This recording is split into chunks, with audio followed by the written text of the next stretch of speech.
Hello, Internet. Don't mind me. I'm just black and white. I'm trying to figure out why my OBS digital camera is the way it is. But hello, Internet.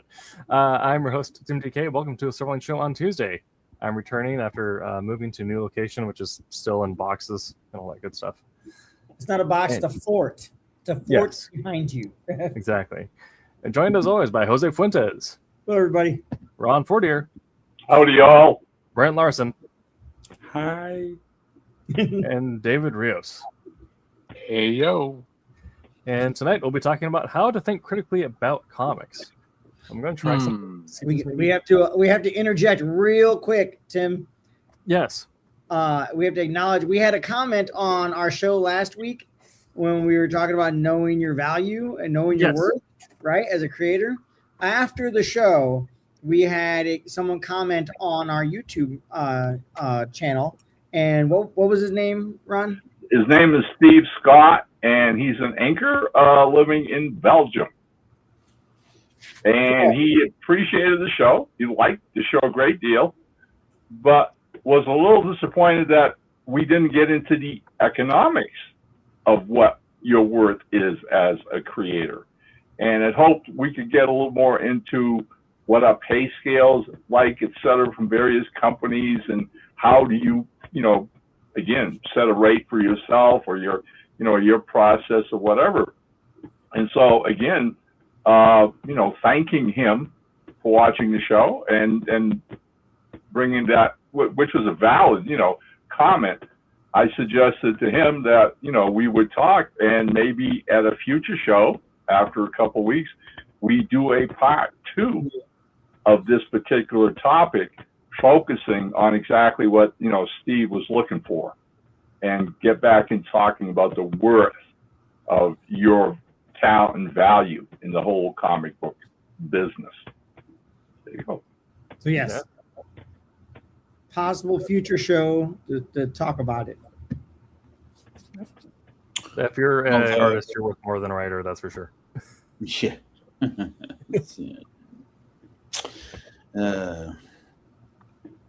All right. Yeah. So tonight, right? Tonight we're talking about how to engage critically with comics. So this is putting on some of our teacher student hats a little bit, but we kind of talk about how in the art form, a lot of what you should be doing is reading comics regularly, whether that's to pick up on the art cues, pick up on the writing, and there are certain levels of criticality in the way you can think about forms of art. Things I've said before is, sometimes you approach something with simply, do you like it, do you not like it, and leave it at that. That's, if you ever read Catcher in the Rye, that's that writer, that's his preferred way of engaging with books, is just pick it up, put it down, don't try to think about it too hard. We know he wrote one of the most nuanced analogies in the American canon. But we'll be talking about how you actually use your critical thinking skills when reading a comic. We lost Brent. To pick up on what is making the art about it work, what's making the dialogue or the writing work. How do you actually reverse engineer the elements of narrative, or how do you then turn a page or a splash you really like into a figure sketch to figure out how you want to do your own muscles, things like that.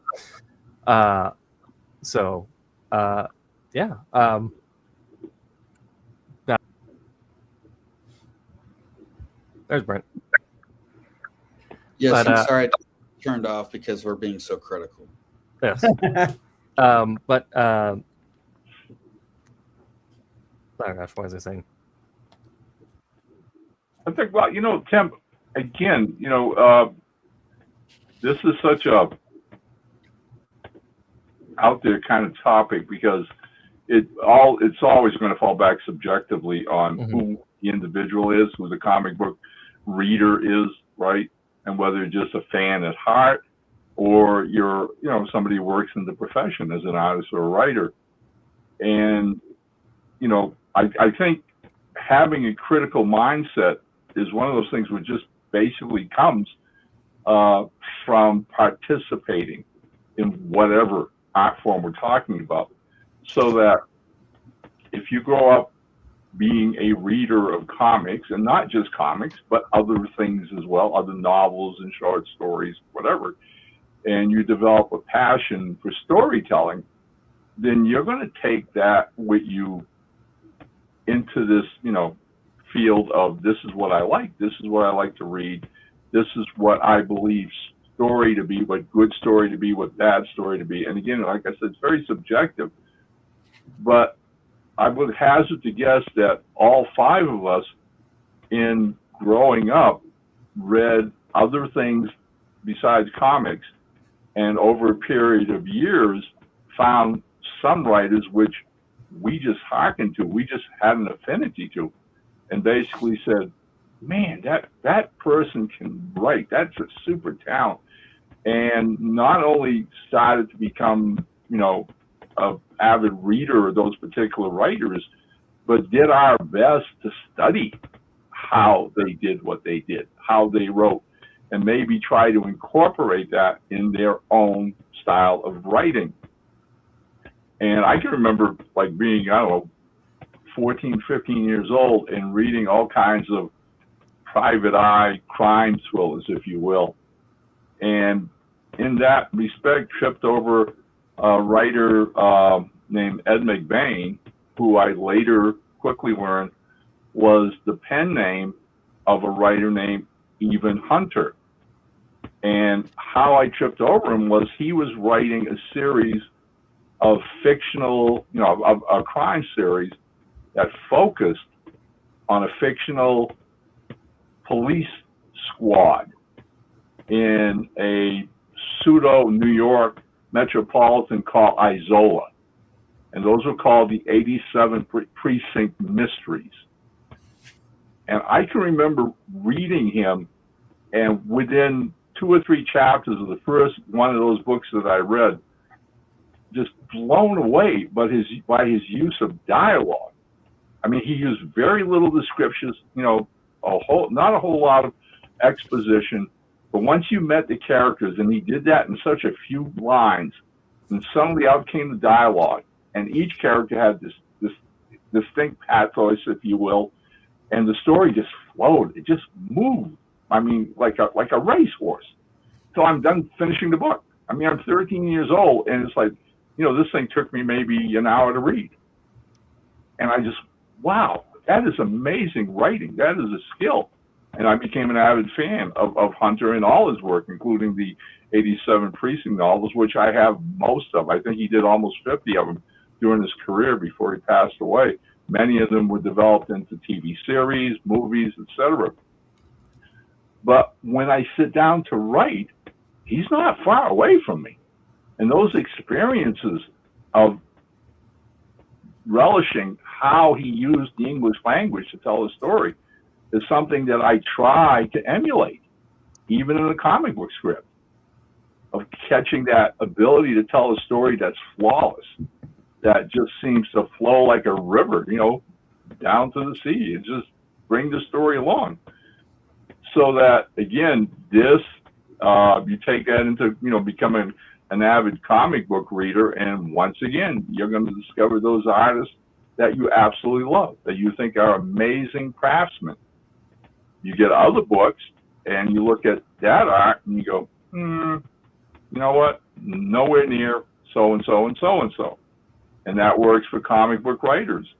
I can list, on my hand, one hand, the top comic book writers that I absolutely, was a huge fanboy of back in the 60s and early 70s. And I think their work was amazing. Did I try to emulate them like the prose writers? Totally, of course. It's what we all do.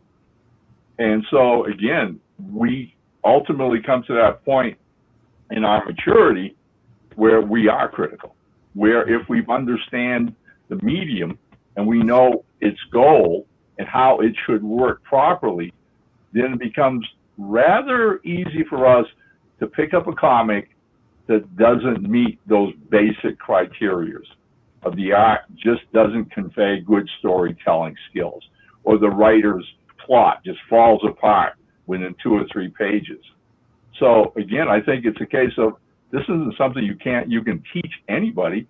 It's a case of be aware, assimilate as you read, and you then become this, adult fan, if you will, all right, of just appreciating what you know and using it when you spend your hard-earned money on. Can't buy everything out there, guys. I mean, every week those comic racks are filled. So you do become critical. But it's biased. It's biased on what you like and what you don't like. Well, I will say that I will take the "you can't buy everything" challenge personally. But let me tell you, Tim, when I was getting into comics as a little kid, they were 10 cents a piece. Okay. Oh yeah. My grandmother would give me $1, and I'd come home with 10 comics. All right. That ain't happening these days. No. Well, I mean, I do probably get maybe 10 or so a week. My average spend is about $50 a week, so I get about 10. Yeah, but it is that, like you're saying, it is that idea of, it's this weird idea of, when you are truly and critically engaged into the piece, it's that mix of subjective taste and objective skill, right? Of, we can all say that a certain thing isn't paceful, a certain thing is hard to read, or the dialogue doesn't flow naturally, but does it still match the taste, or is it tonally correct, or does it match the theming of that? Where, Jose and I will have comics that we like, that he likes that I don't like, or I like that he doesn't like, and that's more of just a subjective thing. But then we can agree on, this one item does dialogue very well, and maybe it's more in one person's wheelhouse than the other. Or right, we can agree Tim is wrong. Yes. Yeah. We're gonna get to the point where, like, where I still read weekly from the big two, and Jose said that he doesn't really as much, but we can probably both agree that Dan Mora is, as an artist, is just the second coming of something out. Yeah. I mean, I don't know if I go that far, but yes, yes. Yeah. Huh. Second coming of sliced bread. The second coming of Bachalago. Man adjusting the camera with his feet. That's a good trick. All right. Little do we all know, or does everyone know, Brent is not sitting on a desk. He's sitting with a chair, his feet up, and a laptop being held up by his toes. Not the normal way. Yes. That's all that jujitsu. That's right. Yes. This is how all jujitsu masters type. So. Yeah. But I mean, and we can get to like that. There are certain points where you will make your purchases, or you'll make your initial investments based off of your taste, and then you'll refine it based off of the objective presence of, oh, this one just feels better than this one. And so now when we're approaching these comics, we're getting to, like, how do we define that feeling? How do we, like, saying, like, this one feels better than this one, but we can, like, hone it down to say, this person handles dialogue better. I'm going to full scary story mode. I'm using my phone to light me. I think it's just the light in this room is absolute dog water, so I'll get a light for next week. He's getting prepared for our Halloween. I was just going to say that. Yeah, you're all set for Halloween. Yes. Right. There you go. We will be doing our game of Vampire the Masquerade and Halloween as well. And I'm also running the game of Blood on the Clock Tower in our home group, which is a fun murder mystery game. But I mean, that's kind of certain things where, well, I like Scotty Young's work, but I've stopped really being engaged with his run on Lobo because I feel like he is treading water on some of the story elements. Like, his pacing is not there. There's not there does not feel like there is a clear story being told. And so we get this point of, I like Lobo, I like Scotty Young's work, and we have this initial buy-in based off taste. But then when I'm sitting down thinking about it, and I'll take a moment to reflect after reading, and say, I don't know if anything really happened in these 22 pages. I don't know if this was worth the $5. And so that's kind of where I can remember, I don't know, 10 years ago, whatever, there was a big buzz about this new writer coming to the big two, Marvel and DC, and I'm definitely not mentioning names there. But this new writer was getting all kinds of hype, totally all kinds of hype, as being the best new comic writer, since who knows when, right? And just blah blah blah blah blah. So I'm in the comic shop after a couple of weeks of being bombarded with this on social media, and I see one of the comics by this particular writer, and it wasn't a comic that I usually picked up. I was familiar with the series and the characters, but I hadn't read it in years. And so I said, "Oh, well, you know what? I'll pick this up, because again, I'm curious. I want to see how good this writer is." Took it home, sat down that afternoon, cup of coffee and my comics, read a couple, picked up this one, and started to read it. And Tim had pretty much the same experience as you. I mean, I read 2 or 3 pages and didn't have a clue what it was I was reading. Mm-hmm. The characters were on the page. I was familiar with the characters, but I went back and read the captions, read the dialogue, and went, this has got to change. This makes no sense at all, right? And then they were like 24 pages. And by the end of the 24 pages, it was like I had this feeling that, all right, I got sold a bill of goods. Ooh. Okay? Because whoever this writer is, they pretty much come up with what they consider something new, maybe, a little bit of artsy stuff for the comic world, and that's what they sold to these publishers, this bill of goods. Hey, that person went on to a great career and is still writing. Yeah. But I'm never touching another one of their books, right? Because in my opinion, that emperor has no clothes. Mm-hmm. Right? I already spent, $5 for one comic. I'm not going to do it again. But again, it's that we talk about. There's this criteria of, hey, be clear in every single issue of whatever you write. I don't care if it's a series or, one shot, but your reader should know what's going on. And this particular writer was much more interested in word slinging than telling a good story. Yeah. I will say, kind of on the flip side of this experience we both had, Jed McKay's current run on X-Men. I am now firmly believe that, Jed McKay and Chip Zdarsky are probably 2 of the best working writers at Marvel, if not the 2 best working writers at Marvel right now. The way that Jed, it's a team story that feels kind of in that same vein of Monster of the Week, classic X-Men, like what made comics so pop off in the first place, but incorporates the modern sensibilities of it's a building arc. It goes from event to event, so it builds on what's come before, but it's not necessary. You can pick up issue 35 and be good from the rip. There is a complete package in each issue, so something will incite, build, and resolve, and then continue on, and it will lead into what will happen next. But again, it'll have a cliffhanger that makes you want to buy more and want to know what happens more, but it's not feeling like something is unresolved. And it's a team book where each of the characters has their own unique voice. The dialogue is not the same across the board. They have a dynamic that makes sense while still allowing for drama and tension. And each 22 pages, it does the thing that everyone should do with serial television, and that a character goes through some level of emotional change. It doesn't necessarily need to be a permanent change or lasting change, but a person is different at the end of the story than they were at the beginning. I mean, in this issue, we have Juggernaut, Kane Marco, go through his own personal journey, explaining why he's working on a team with Cyclops, why he is now one of the X-Men. And you get this whole journey of why does he have this self-doubt, and how does his relationship with Cyclops fix that? And so every time and I don't know if you do the same thing, Ron or Brent, but after I read something, a book or a comic, I usually try to let it sit for a little bit, so I don't, I'll binge read sometimes, but mostly I'll let things sit for a few minutes at least before going to the next one. Mm-hmm.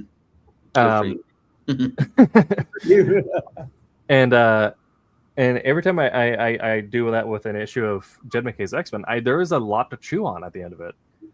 And I feel like those 22 pages are feel like 36. He's done. There you go. Right.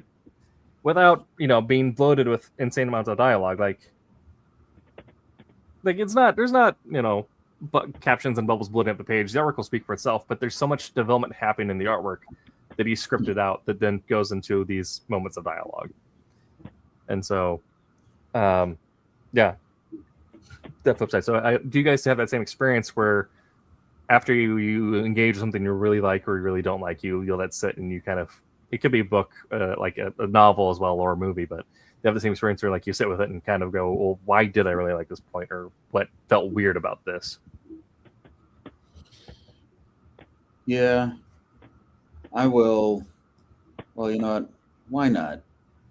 I'm not really a huge Chip Zdarsky or Ed McKay fan, and I'm not sure why. And I feel like I've given him several opportunities, but hearing you talk about it, it just kind of reminds me there is a lot of real subjectivity that just goes into the love of art. Because the fact is, those guys are, I mean, they're swinging wide. I mean, they basically are. I mean, how much do they account for Marvel's total output? It's pretty substantial. So they are striking a chord somewhere. And when I look at, and I've mentioned this before, when I buy comics, I'll almost always go for the writing first. And when I'm thumbing through something, it needs to have I need to get a sense that the writer has an ear for good phraseology, dialogue, yes, but also description. What's the narrative device they use? I get really fed up when I look at a comic book that doesn't have a lot of words. Frankly, it just doesn't feel like it's worth my money if I'm going to read it in 2 minutes. It's like bad investment. So, but then I start looking at things like, is there a sense of forward momentum in the story? And that's harder to quantify, but there are times when I will read a comic book and at the end I'll feel almost like I'm more bored than when I started. Yeah. Not necessarily because something was inept. It's almost more just like, I mean, you guys all know it. When you watch a movie or a story and you're like, where is this going? That's when the momentum has stalled out and you're going, whatever the narrative threads were that were propelling me to the end, I have lost them somehow. And that's probably always the writer's fault. And so that's something I just really have to, that I watch for when I'm trying to choose. And I suddenly realize, I don't know if I'm answering your question, Tim. Can you repeat it, please? I'd say, like when you engage with the PC medium, do you have that moment of reflection afterwards where you start thinking about, I like this about it, I don't like this about it? Yes. Okay. I'm kind of giving you a short list of what I like, but I will say this. Like, what's funny is Jason Aaron, I think he's a really solid writer. Yeah. I don't think he and I share the same worldview. He wrote a book called Once Upon a Time at the End of the World, I think. Yeah. Was, that his conclusions about human nature and things really annoyed me. And it occurred to me, I was chewing on it months later, that requires some real chops in terms of storytelling. I mean, I've written stories that I've forgotten about in that amount of time later. So it's probably not a good reflection on me. But I will say that dude really has an interesting take on life that I find compelling even when I disagree with it. So yeah.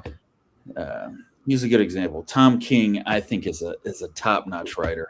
And sometimes his worldview clashes with mine. But I don't mind that if it's making me think. A lot of times I will come to the other side feeling more confident in my worldview just by having encountered an opposing worldview. It makes me think more about what I believe and how I look at the world. Maybe that's something I actually appreciate in good writing, too. It's just its staying power. So, yeah, that's a good catch. Yeah. I mean, was it that I can't remember if it was Seneca or Aurelius who said Like the point of argumentation is not necessarily to yell at someone or win them over. It's to present two opposite point of views, acknowledge their merit, and then part ways. Yeah. And so that is very intelligent. And it's very hard in today's modern discourse.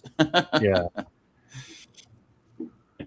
But yeah, I mean, Ron already kind of talked about this, but the books that he's engaged with, where you have those moments where you end the story and then you kind of go, "This didn't go anywhere.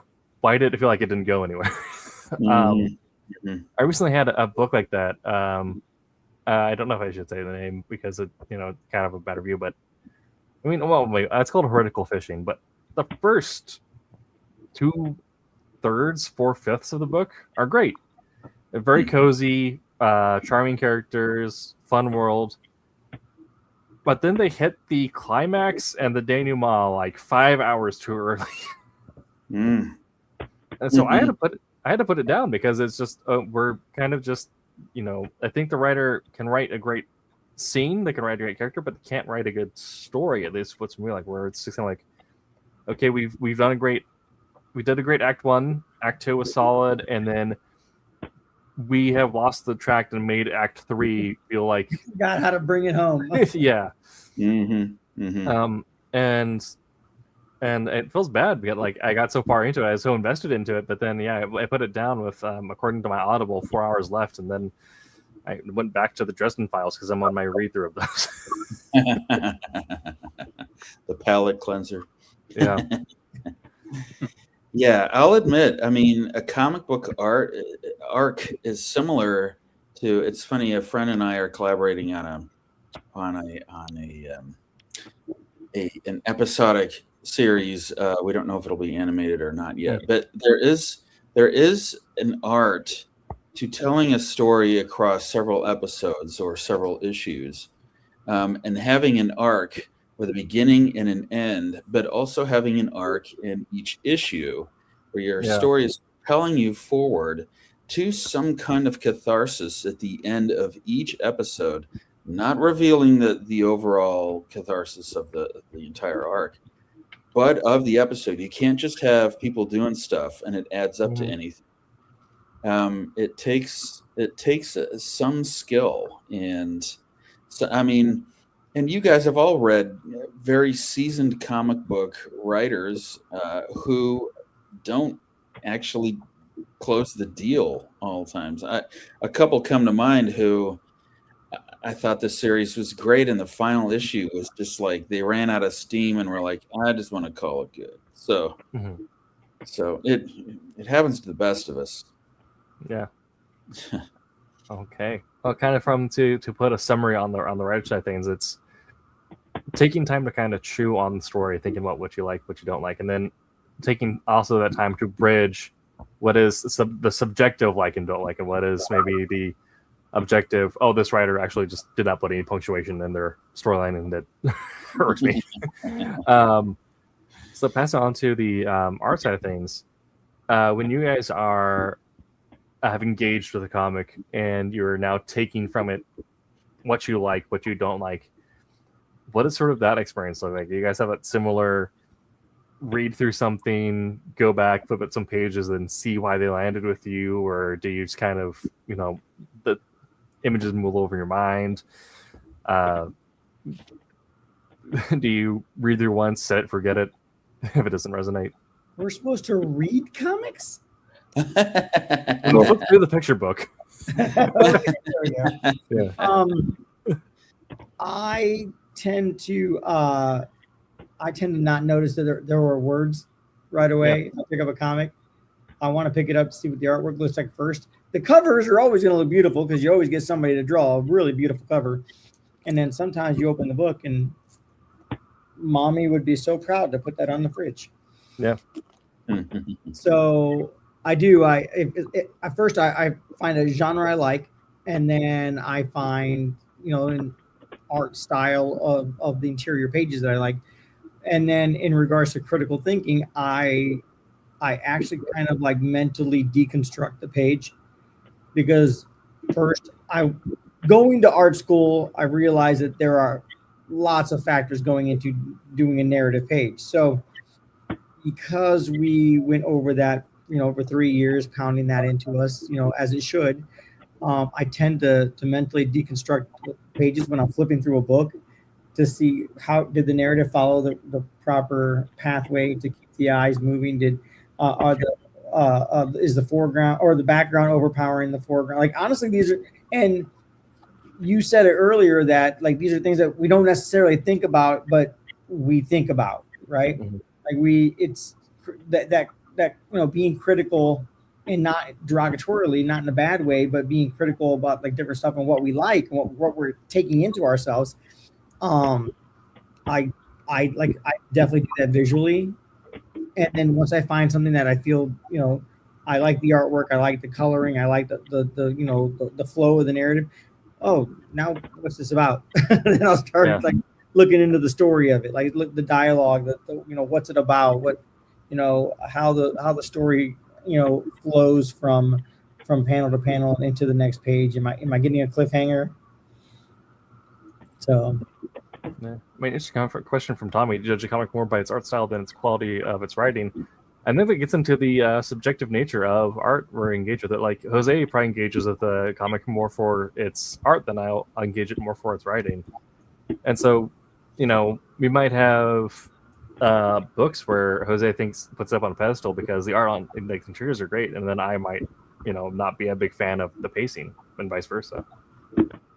Dude, I had 3 books like that literally under my desk. They're the first books I unpacked when we moved. Like the last 2 times we moved, I made sure that I knew where they were and they get out right away. And just, they're lovely. I'll show you guys in a little bit. I think we do this long enough.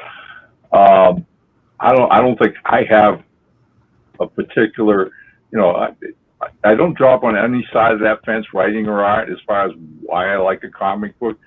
Yeah, the art grabs me first. That's always going to be the case. I mean, you're standing in a comic shop, you pick it up off the rack, and you look through it, all right? And the genre, science fiction, horror, superheroes, whatever. But yeah, the art's going to be the invitation saying, okay, you might want to read this. You might want to look at it, all right? Especially if I'm unfamiliar with who the writer is, okay? But I have also seen times where I have bought books based on writers I like from DC, okay?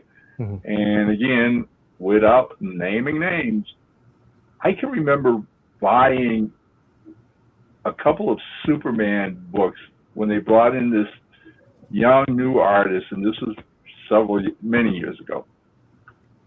And I was enjoying the series up until this point. The writer was doing a great job with it. And so they bring in this new writer. Okay. So I get that monthly title, and I sit down with it, and I start reading it, and the art is so different than what I was used to, but in a bad way. Mm-hmm. Not in a good way, in a bad way. Because sadly, and I think, Dave and Jose will get what I'm going at, this young artist couldn't actually make his figures distinguishable from one another. So that I'm like, okay, is this really Clark Kent? I mean, it looks like this other guy he introduced a little while earlier. And is this so-and-so? No, it looks like this other person. And Clark, Superman. I mean, their body physiques, their facial expressions changed throughout the one issue. So I'm like groaning, all right? I mean, I can't enjoy this comic book. It's like, he's Superman. In this page, he looks like Bruce Wayne. Learn how to draw. Learn how to distinguish. Get the figure sheets, okay? Most horrible thing in the world. I mean, to this day, I hear that artist's name and I run the other way, okay? I mean, they gave him a job and he couldn't draw distinguishable primary characters that are their flagship heroes. No. Or at least stay consistent. Be consistent across the book that you're working on. It may not look like, this person's art. It may not look like, this other Right, make the characters look like the characters. Yeah, if you're gonna draw Superman one way, keep it that way across the entire. Exactly. This guy could not do that. He could not do that. And then years later, it's like, oh, it's great new artists from DC, blah blah blah. I'm going, man, you're looking at different pages than I am. All right, no thanks. That's you related to the editor and got a job. I don't know. I mean, that's kind of where you get to this where like Jose has also mentioned where like his books where he likes the art but he doesn't like the writing, where even if we're not necessarily in our wheelhouse, like we'll still be able to pick up on what's critically good or bad about the other aspects of them. Maybe not as detailed or as nuanced as a specialist, but a writer can tell when art isn't doing what's doing. And like Ron said, like you'll be able to know it's like, oh, it's because it's not being consistent. But I mean, on the other end of that, writing should not have me looking more confused than when I started. Yes. Yeah. I know that. Right. A book that like has great. And this, right. And what Jose uses the word consistent. It's not about styling. Okay. I vividly remember when Bill Sienkiewicz showed up on the scene. Ooh. Right. In New Mutants. I mean, I picked up, his first issue and my mind exploded. And I went, whoa. Who draws like this, right? Who the heck draws like this? In comic form. He was consistent. You knew who the characters were. You could follow the story, but it was Sienkiewicz's style. It was how he draws. And obviously, the guy is super talented. But again, it's like, be consistent with what you're doing. That's, kind of like on a interesting, like, parallel of this. I feel bad because on the current run of Mortal Thor, you have Cabal, who does like a great job on the interiors, like consistent, dynamic, characters make sense, all that good stuff you want. But they're always packed behind an Alex Ross cover.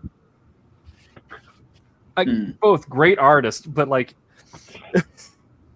it's got to feel like, it's got to feel great knowing you're working on a book with Alex Ross, but also it's got to feel weird. I think we got three people that froze. Oh, did it freeze? Yeah, all three of you on top froze. Oh, but I don't know if you saw the part. Brent was moving. Yeah, Brent was moving. So Ron and I were just voguing. Yes. But no, yeah, you were this, Jose. I'm saying, it's got to feel like bad because like if you are like a great artist like Cabal on like the inside of these interiors, but then being packed behind Alex Ross. Both great artists, very different styles. Like the subjective taste is different, but the execution, both like consistency, anatomy, use of shapes, use of dynamics, it's all great. But it's just, it's Alex Ross. The guy has made a photorealistic Superman.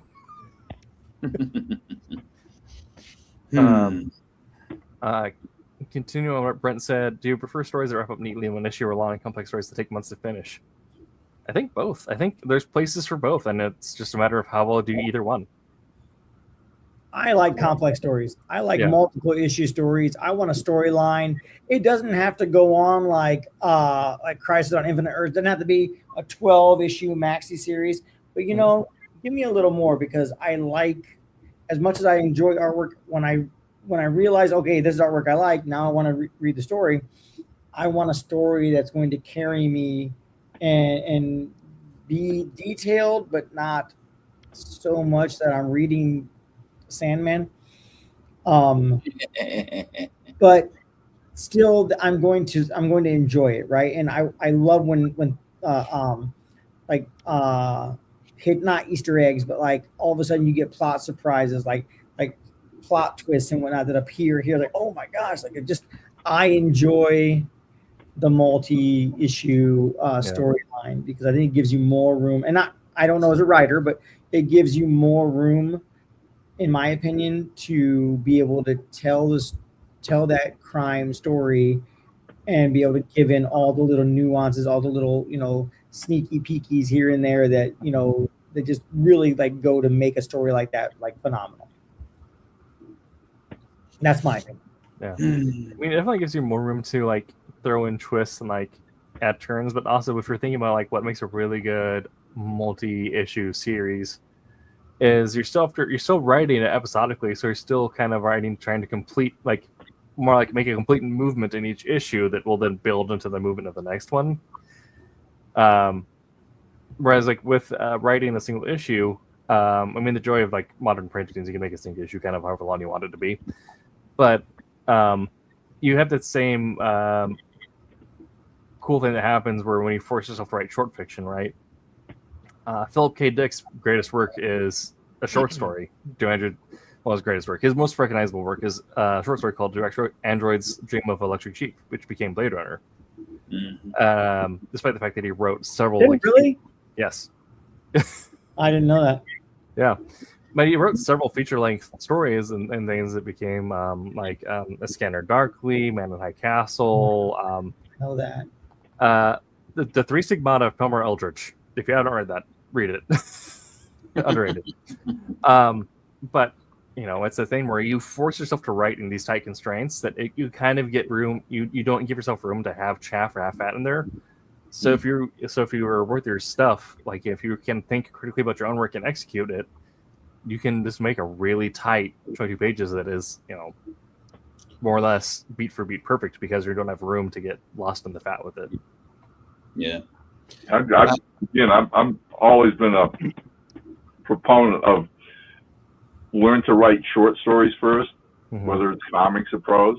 Learn to master that form, and then stretch your creativity and you know, go beyond. But I think it's how you approach something and what a situation's all about. Yeah. The character, my comedy superhero, Mr. Jigsaw. I mean, I can remember, you know, a while back, up until a couple of years ago, Gary Cowan and I had only done short stories that appeared in, you know, anthologies as backup features or whatever. And most of our stories were between 5 and 8 pages long. And we had done maybe 15 of those over a few years. And to the point where it just became a natural thing for the character, for the world he lived in that series. And, you know, people were following it and enjoying it, you know, wherever he would appear, one of these shorts. Until Rob came along and started Redbud Studios, and we started putting them all together and reprinting them, till eventually we came to an issue where we had done all the short stories and reprinted them. And for whatever reason, I thought, okay, well, if this is going to be the first new Mr. Jigsaw story from Redbud Studios, because we've shown everybody what we've done for the last 30 years, maybe it should be, you know, a full issue. So this is a flip side of what we're talking about, because suddenly 24 pages was the long story for this series, all right, for this character and his world. And that became a real challenge for me, because I was so used to writing these 5 to 6 page vignettes with him. But now I would have to bring his readers and his, you know, his fans along and say, can I keep them caught up, enticed by the story, appreciate it, laugh, enjoy it like they do the vignettes for 24 pages? And can I come up with a plot that just, you know, moves along? And that 24 pages was, to me, like writing a giant graphic novel. And happily, I think we pulled it off. By the time I finished the script and Gary had the artwork done, it was a special issue. And subsequently, I've since written other, you know, single issues, 24-page longs of Mr. Jigsaw. I'm still writing some of his short vignettes. But it's where you're at with a series, and then an editor comes along and says, okay, well, you've been writing, you know, singles. Give me a 3, you know, issue arc. All right.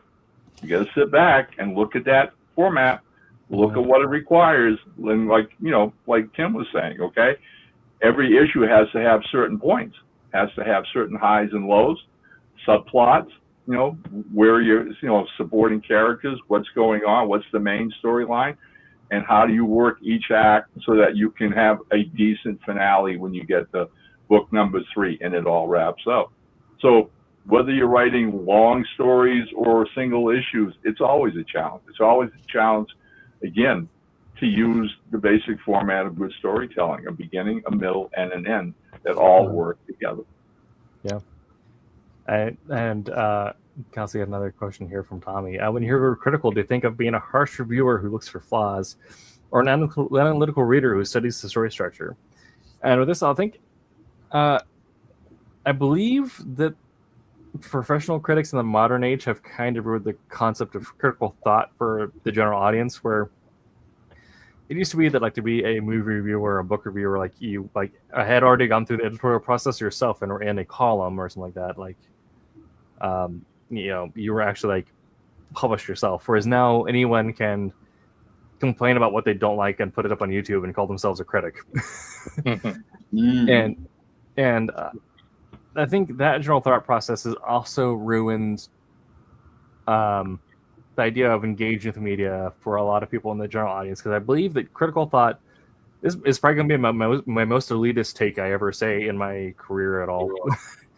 I believe that critical thought, when it comes to media, exists for the other creators. I think if you're a general audience member, you simply just need to know if you like it or if you don't like it, and you can leave it at that. You should be allowed to enjoy your life. You should be allowed to enjoy the things you like. You don't need to narrow down, like, everything you don't like about your favorite run of Batman, whatever. If it's your favorite run of Batman, it's your favorite run of Batman, take it and go. But for other creators, being able to critically dissect something helps us improve our own craft. I think that the harsh reviewer angle of being critical very much enjoys the internet, and they're also the ones, and I don't necessarily mean this in a bad way, but they're the ones that when you're at a convention, they're the ones that come up and talk to you. Like, so did you know that blah, blah, blah, and they should have done blah, blah, blah, blah, and in the comic book, he said blah, blah, blah, but in the show, they did blah, blah. And I'm like, dude, I've literally seen 2 episodes. Like, I don't even know what you're talking about, bro. Like I'm glad that you're passionate, but I had one guy come up to me at the show this past weekend, and it was so funny because he was talking to a couple of his friends, and he was just not liking Miles Morales as a character. No. And this guy had a TED Talk version with like 3 to 4 points of why he feels this way and why he's right and why you can't contest it. And I'm like, dude, it's a comic. It's a TV show. Come on. He was passionate. I forgot who it was, because I wish I could attribute this quote, but there's someone who talked about how they're a creator who did a lot of conventions like that, but their response to whenever people didn't like something was, but did you have fun? Right. Ironically, being a harsh reviewer is fun. I mean, I've actually thought about the fact that, especially in the years following Star Wars Episode 1, I can't remember the movies I saw around then that I thought were really good, other than The Matrix, because you just can't get The Matrix. But it's just so fun to bash things, and the internet is like throwing gasoline on that fire. It's just so much fun, more fun to talk about bad stuff than good stuff. So it's almost inevitable. But one thing I was going to say too was, it's funny that Tommy's comment, he said a harsh reviewer or an analytical reader. I actually think the writer has to be analytical so that the reader doesn't have to be analytical. Yeah. Reader reads it and enjoys it, and probably, if you're doing your job, can't even really say why. It was exciting. Well, what made it exciting? Well, I don't know. I just felt really good when I read it. That's the thing the writer wants more than anything else. I have moved you, I've excited you, and you didn't see the strings of my marionettes as I was making it all happen. So now the writer needs to understand things like, it's easier to talk from a screenwriting point of view, like 3-act structure. Yeah. Most people don't know what 3-act structure is. They just know when it fails, because suddenly they're like, this movie feels really long, even though I've seen, they saw the Odyssey and it was amazing and it went really fast. And then they'll see a movie that's half the running time, but it feels too long. Probably because the writer and director aren't using the 3-act structure correctly. In other words, they didn't analytically approach their film in a way that was really a good understanding of their craft. It's going to be the same way in comic writing. You have to know what you're doing. And the more you know what you're doing, the more invisible you make it, so that people are just, they don't have to be analytical. They're just happy with what you come up with. I think that's like the sweet spot. Absolutely. We kind of heard from everyone, but David, did you have any thoughts on how you engage with, like, do you engage looking at how certain comics or pieces are colored, or even how like certain, like, you know, movie shots may be color corrected, and how do you like internalize that or reflect on that? I was following along as you guys were talking about different things, and I picked up different things that I kind of wanted to comment. So I'll kind of touch on all that. It's kind of overbroad.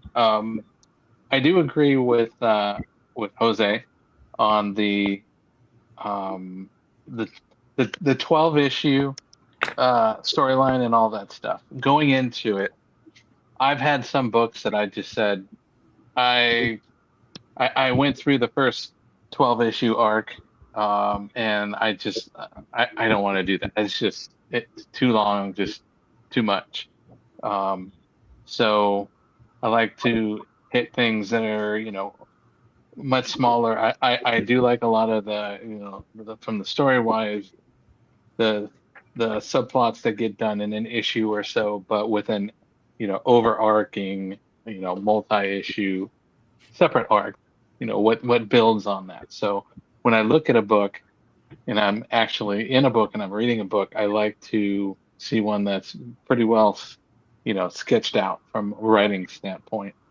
Where does the story go? How invested, you know, is it gonna, as I follow along, does it come to a point where, you know, maybe almost everything gets cleared up at some point and a whole new direction comes in and all that? Or is it something that's going on? Because the other thing is, you don't want to be in a storyline that's got you sucked in and now you're 120 issues into it and they still haven't resolved that main thing. So from storyline point, it's that.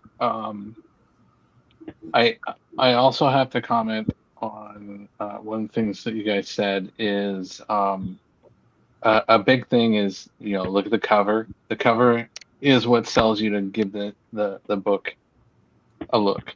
And when, like you said, you go in and you have this nice cover, you know, some of the hot people, you know, art germ cover, you know, any of those type, and then you open it up and it looked like somebody basically you know, put ink in their mouth and spit on the page, you know. It's just like somebody threw up on the page, and you know, and you're like, it's very hard to get into.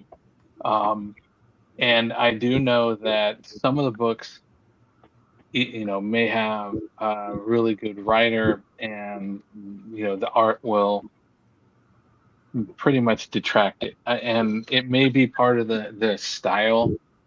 Typically, a lot of the you know, some of the, like the James Tinian, you know, those type of you know, a lot of the artists that work with them are they're not super crisp, clean, and you know, and there are a lot of sketch and all that stuff, and that can play into something whether I like the book or I don't like the book. So that will go in for me also. As far as the color, it has to fit. It has to fit what you're trying to convey in the book. You know, is it something that you know, you're dealing with a tale of witches out in the woods? Well, you know, you're not going to have, you know, bright and shiny everything. You know, it's just not going to do that. You got to convey, you know, a lot of darks, you know, torch lit areas, things like that. It has to follow and support it. And you know, if you're, you know, when you hit that breaking point of you've gone through the whole story and the night's over and then all of a sudden you do the shift to the day, and you do that cut from the whole dark, story that people are finally emerging from the forest. They get to go home. Their adventure is done, and here's the bright light. Okay, that's great. That works. But, a lot of it has to go through and play with what's intending and where they are at that point in the story. I also have to say that I've read books with no dialogue. I've give the props. G.I. Joe, Real American Hero 21, fantastic book. No words. And Image and Skybound have recently launched multiple series of these silent books, and I'm to the point I'm with Brent on this. Is like, okay, well, I can see that they're doing a story and all that, but I just paid $4 or $5 for this book, and I read it, and like you said, in 2 minutes. That's not necessarily a good value. It has, it ticks some things in the box, but not others. And then on the same time, I have read books that feels like the writer just wanted to hear themselves write things. And you look at a panel, and 3/4 of the panel is all text, and every panel is like that. I'm from a reading standpoint. I'm in a visual. I follow along on all cues and all that stuff. But from a reading standpoint, I always like to go through and read and understand where I am. My wife's the other way. She can just blow through a novel in like 2 days. She just keeps the pace up. I want to know as I'm going along what the story is, and if I don't get it, then I have to go back and reread it again, and all that. That to me is breaking the flow of the storyline. So, it's one of those things where having the right amount of dialogue with the right amount and telling the right story and all that thing has to go, and that's what sells me on a good book.